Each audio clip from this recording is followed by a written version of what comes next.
Oggi sono qui con i miei 3 cani e vogliamo parlarvi di alcuni errori molto comuni che commettono quasi tutti. Errori che rischiano di compromettere i risultati che state cercando di ottenere sia dal punto di vista dell'addestramento ma anche dal punto di vista educativo e relazionale.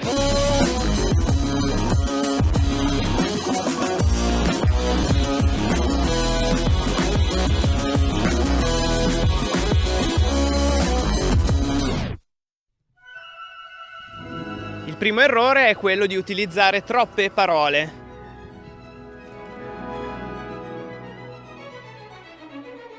Il nostro cane non capisce il senso compiuto delle frasi, ma fa associazioni. È molto importante che l'associazione alla parola venga fatta in meno di un secondo all'inizio per essere chiaro con il cane. L'errore che vedo fare da molti è quello di chiedere al cane il comando senza averglielo fatto associare prima. Quindi dire Foxy,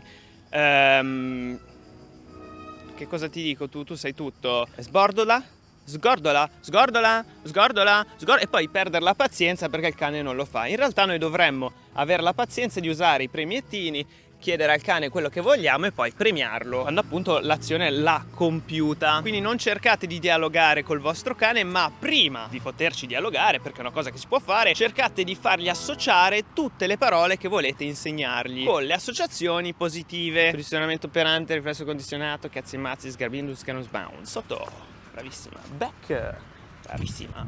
Vai all'ombra anche tu, vieni, no, sei qua, ferma, terra, resta. Poi ho già fatto un foreshadowing per il secondo errore molto comune, che è quello di perdere appunto la pazienza. Ricordatevi sempre che state parlando con un cane. Per quanto possano essere intelligenti e impegnarsi nel tentare di comprenderci, siamo noi che dobbiamo fare lo sforzo più grande per comprendere loro. Se il nostro cane mostra incertezze o non risponde a un comando, non risponde alla nostra volontà, spesso è proprio dovuto al fatto che il cane non ha capito, non ha associato quello che vogliamo da lui, o semplicemente ci vuole più tempo perché l'apprendimento appunto avvenga in quel determinato contesto. Se sapete che state facendo la cosa giusta, sapete che la mente ha bisogno di tempo per digerire e processare le informazioni, dovete dare al cane il giusto tempo per processare appunto le informazioni e non spazientirvi, avere pazienza e fiducia, vero? Un altro errore è quello di perdersi l'attimo.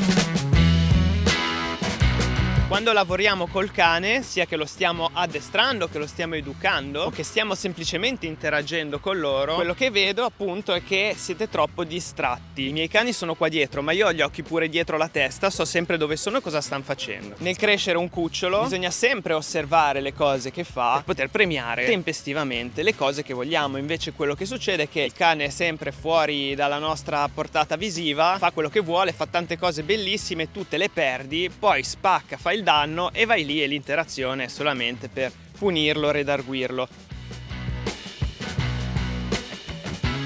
Se voi siete degli acuti osservatori, è il punto di partenza per sviluppare un timing, per essere tempestivi, per premiare il cane, per non perdersi le occasioni. Abbiamo una cagona, va bene, ok.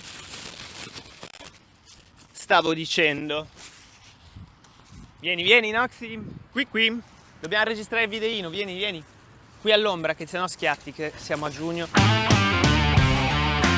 Nel momento in cui noi cerchiamo di insegnare un comando al nostro cane e andiamo in frustrazione e iniziamo a prendercela col cane o a spazientirci, il cane non ci ascolta più. Spero di avervi dato abbastanza motivazioni per non fare più questo errore. Mi ricollego a questo per parlare di un altro problema, che è quello di interrompere la sessione di addestramento in maniera negativa.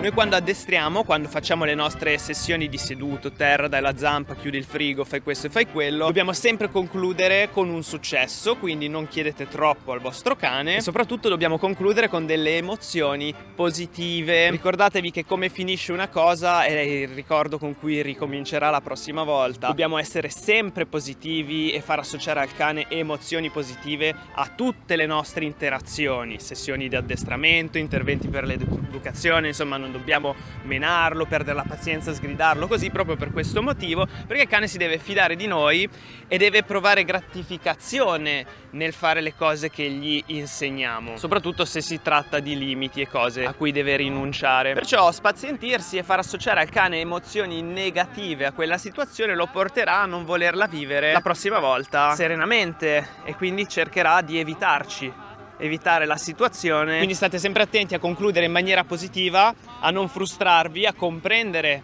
che state comunque parlando a un cane e di chiedergli il giusto, soprattutto di fargli associare sempre emozioni positive, di concludere quindi le sessioni in maniera positiva. Vi faccio vedere. Foxy, vieni qui. Asgrodolberry, uffa, però vabbè, ci rinuncio. Ecco, questo non deve succedere mai. Piuttosto gli chiedo, se il cane non capisce una roba che sa, dammi la destra. E brava, e concludo così e le do la pallina. Bravissimo. Qui mi ricollego proprio all'aspettarsi i risultati immediati e quindi a spazientirsi, lasciar perdere, frustrarsi e mollare il colpo. Quindi praticamente il nostro cane ci vedrà non determinati e un po' dei falliti, ecco. Quindi cercate sempre di portare il cane al successo, di farlo sbagliare il meno possibile, quindi di osservare bene, di essere tempestivi per premiarlo. Non sgridatelo, perché le sgridate spesso arrivano dal fatto che vi perdete l'attimo di premiarlo, che avviene perché il cane le cose giuste le fa, solo che voi pensate vabbè, ha fatto la cosa giusta, è normale, poi quando fa la cosa sbagliata gli tiro lo sganassone così capisce che non deve farla. Invece no, perché se io gli premio la cosa giusta, poi lui la cosa sbagliata non la farà, perché troverà più gratificante fare la cosa giusta, tipo stare fermi e lasciare la pallina agli altri cani, ok? Bravo Artax, tienila tu. Ricordatevi che il cane è un animale cognitivo, costruttivo, prova emozioni, ragiona, non è un automa, non è un robot, quindi l'addestramento non va fatto in maniera meccanica. Bisogna sempre empatizzare col cane e gestire le sue emozioni per fargli dare il meglio, d'accordo?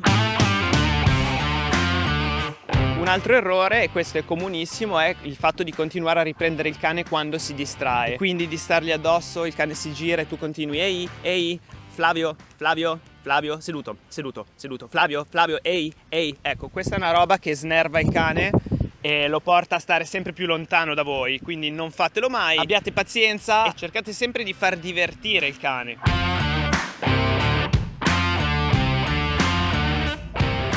Yes, ma che bel catch che hai fatto così. Resta, terra, rotola, terra, dietro, spin, push, yes, bravo triple, bravo, torno.